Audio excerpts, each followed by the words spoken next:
రోజు CPIML new democracy అఖిల భారత రైతు కూలీ సంఘం ఆధ్వర్యంలో డిచ్పల్లి మండల కేంద్రంలో కానీ డిచ్పల్లి చుట్టుపక్కల గ్రామాల్లో పేదలందరికీ కూడా అర్హులైనటువంటి పేదలందరికీ కూడా ప్రభుత్వం ఇళ్ల స్థలాలు ఇవ్వడంలో చాలా జాప్యం చేస్తుంది, చాలా నిర్లక్ష్యం చేస్తుంది.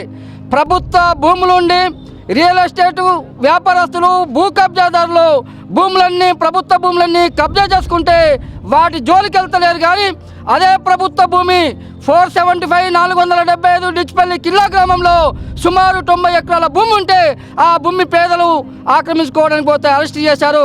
దాని మీద అనేకమైనటువంటి కేసులు పెట్టారు. అట్లాగే 334 నడపల్లి శివారులో కూడా దాదాపు 90 ఎకరాల భూమి ఉంది. ఆ భూమి కూడా పేదలకు దక్కట్లేదు.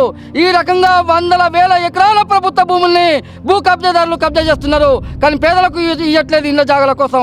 ఒక దిక్కు గవర్నమెంట్ చెప్తుంది ఇల్లు లేని పేదలందరికీ ఇళ్ళ స్థలాలు ఇచ్చి పక్కా ఇళ్ళ నిర్మాణం చేపడతామంటున్నటువంటి మాట అంతా కూడా అది ఆశయంలో శూన్యమైంది తప్ప నిజమైనటువంటి పేదలకు ఇళ్ళ జాగాలు రాలేదు.